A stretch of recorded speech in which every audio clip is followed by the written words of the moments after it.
Welcome to Sticky Med, learning medicine, stick by stick. Today we are cracking the code on, well, basically global history, health, and economic development. And we're doing it all with just one single tool, the population pyramid. We are going on a high-speed journey through demographic change, using what's called the Demographic Transition Model, or DTM, as our map. Our mission here is to give you a true shortcut. By the end of this deep dive, you should be able to look at the shape of any country's population pyramid. And instantly get it. Exactly. You'll know its health status, its economic reality, and the huge social challenges it's going to face over the next 50 years. It really is the ultimate visual shorthand. I mean, the DTM tracks a country's entire demographic life cycle. From what to what, though? From, let's say, a primitive state defined by chaos, all the way to a modern controlled one. It charts the shift from high birth rates and high death rates. Down to our modern reality where both are low? Right. And the amazing part is that the population pyramid visually captures every single step of that journey. It tells the whole story instantly. Okay, let's unpack this. We're going to start at the absolute historical baseline. The most challenging condition you can imagine. Stage 1. The high stationary phase. In simple terms, this is life as it was for, almost all of human history before the last couple of centuries? It was the historical default, yeah. Life was a lottery, and it was pretty much defined by early indiscriminate death. So what does that look like as a shape? If you look at the pyramid for this stage, it's very distinct. It's a concave triangle. The sides curve dramatically inward. Almost like a vase being squeezed in the middle. That's a great way to put it. That shape is telling you a very stark story. The wide base means a high, uncontrolled birth rate. Parents are having lots and lots of children. But those curving sides. That's the catastrophic death rate. It affects all ages, but especially children. And the top is tiny, which tells you the life expectancy is incredibly low, maybe 30 or 40 years if you're lucky. And the driver for that is just no modern science. Total lack of it. We're talking relentless disease, constant famine, and zero sanitation or medicine. Which makes the family calculation brutally logical. You have to have 10 children just because statistically only 2 or 3 might actually survive to adulthood. Exactly. It's a tough equilibrium. Since the high birth rate is constantly being canceled out by that equally high death rate, the total population size stays pretty stable. Hence the name high stationary. Right. It's a tough balance. And we really need to underline that stage 1 is almost entirely historical now. You might find some isolated, remote indigenous tribes still in these conditions. But no entire country. No entire country is in stage 1 today. That historical weight then brings us to the revolution.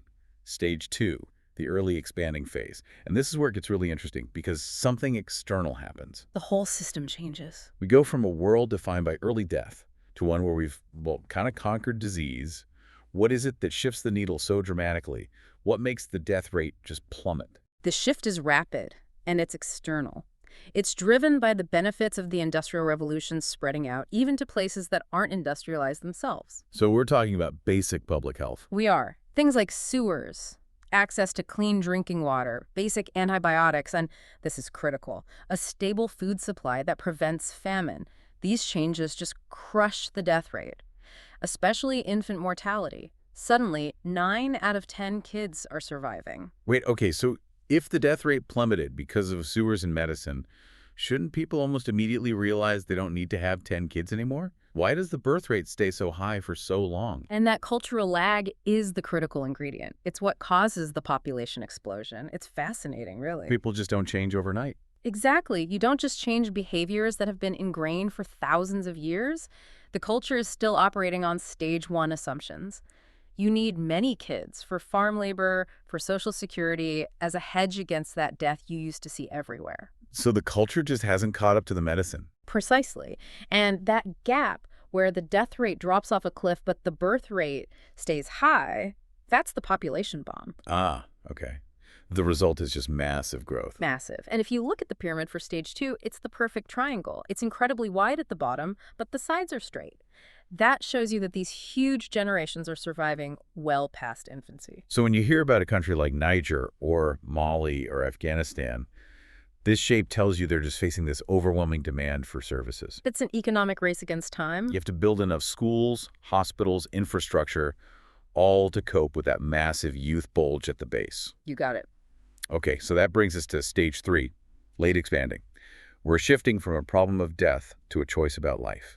The base of that pyramid finally starts to narrow. Right. What triggers families to finally get past that cultural lag and, consciously start choosing to have fewer kids? This is the massive societal transformation. It's driven by urbanization and modernization. I mean, it's amazing how the economics of a small chicken coop versus a high-rise apartment can literally change a country's future. How so? Well, the key is that the economic calculation for children completely flips.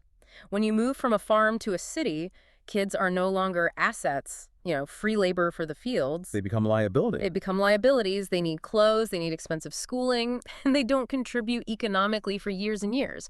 So stage 3 is when people start making rational economic decisions about family size. And this is tied to the changing role of women, isn't it? Absolutely. Stage 3 is when you see increased access to female education, women entering the formal workforce. They delay marriage, they delay childbirth, and crucially, reliable contraception becomes widely available and culturally acceptable. So families choose quality over quantity. They choose to have 2 or 3 kids and focus their resources on them. And the pyramid shape really reflects that choice. It moves from that perfect triangle to what we call the tent or the dome. The dome. It starts to round out. It rounds out dramatically. The base is narrowing because the birth rate is falling, but the middle sections are bulging out. That's because those huge stage 2 generations are still there, surviving to adulthood. So the population is still growing, just slower. Much slower. And when you see this shape in places like India, Mexico, Brazil, Turkey, they're wrestling with a huge youth population that needs jobs while also starting to prepare for the future aging of that same bulge. Which brings us to stages 4 and 5, the end game for developed economies. Let's look at stage 4, the low stationary phase. What does demographic stability look like once a country's made it? Stage 4 is the desired equilibrium, but it's a modern, healthy one. It signals a fully developed economy, excellent healthcare, high education levels, especially for women who often delay childbirth for careers. So both birth rates and death rates are low. Both are low. And this is where we need to be clear about the numbers. We talk about zero population growth, or ZPG. Right. What does that actually mean? What's the magic number? For that, the birth rate needs to be at what we call the replacement level. That's hovering right around 2.1 children per woman. 2.1. So enough to replace the 2 parents, plus a little extra. Exactly, to factor in minor mortality or people who don't reproduce. If you have a birth rate of 2.1 and a low death rate, you get ZPG.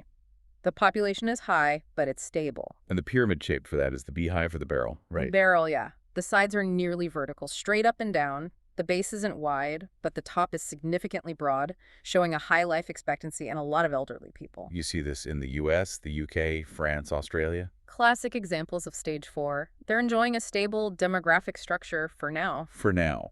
Because the journey doesn't stop there. Yeah. And this is where developed nations run into this critical existential challenge. Stage 5. The declining phase. The graying stage. What happens when that stability breaks down and the birth rate dips below that critical 2.1 number? Well, stage 5 is fundamentally defined by an aging society that is just failing to replace itself. The generations born in the boom years, like the baby boomers, are now elderly. They're putting massive pressure on public resources. And at the same time, the new generations are having very few children, often less than 1.5 per woman because of the astronomical cost or career focus or just lifestyle choices. The result is, I imagine, catastrophic demographically. It is. The birth rate falls below the death rate. The population actually begins to shrink. And the pyramid shape must show that crisis perfectly. It becomes the inverted urn, or more chillingly, the coffin. The base is extremely narrow, so few children, and the majority of the population is clustered in the older upper bands. It's top-heavy, inherently unstable. Completely. And this is defined by what we call the dependency ratio. Which is? It's the ratio of non-working people, so kids and retirees, to the working age population. In stage 5, that ratio just explodes. There simply aren't enough young workers generating tax revenue to support the pensions and health care for all the retirees. It's a financial crisis baked right into the demographics. It is, unless policy intervenes, usually through automation or high levels of immigration. And we see this in Japan, Germany, Italy, Russia. They're the poster children for this stage 5 decline. When you read headlines about pension insolvency or labor shortages in these countries, you now know the true underlying cause is that inverted urn shape. So what does this all mean? If we put it all together, We can see how simple changes, sanitation, urbanization, choice, they literally remap the human population. Track every single step with just a simple visual. It's an incredibly powerful synthesis tool. Just remember the mechanism is linked directly to the shape. Okay, let's do a quick recap. Stage 1. Disease and famine give you the concave pyramid. Stage 2, hygiene and food arrive. And you get the exploding triangle. Stage 3, contraception in cities. Leads to the narrowing dome. Stage 4, education and careers. Gives you the stable barrel. And finally, Stage 5, aging. And you get the unstable inverted urn, the coffin. So the value for you, the listener, is this. Knowing these 5 shapes gives you an immediate, powerful diagnostic tool. You can analyze any country you hear about in the news. Right. You hear about Brazil. You instantly know they're dealing with the massive social pressures of urbanization. That's stage 3. You hear about Japan. And you know their biggest political fight is the solvency of their retirement system. Stage 5. You can instantly contextualize the entire national story. And, you know, that connection between development and demographic decline, it raises a really important question for the future. Since development almost universally leads a country into stage 5, a state of population decline, what policies could a government even adopt to stabilize population growth before they hit that wall? Can you stay in a sustainable stage 4 without falling into the coffin trap? That's the billion-dollar question. A complex and provocative thought. So when you read those headlines about global power shifts, economic productivity, national debt, keep that stage 5 graying pyramid firmly in your mind. The demographics are so often the true story underneath it all. Thank you for diving deep with us. We'll see you next time.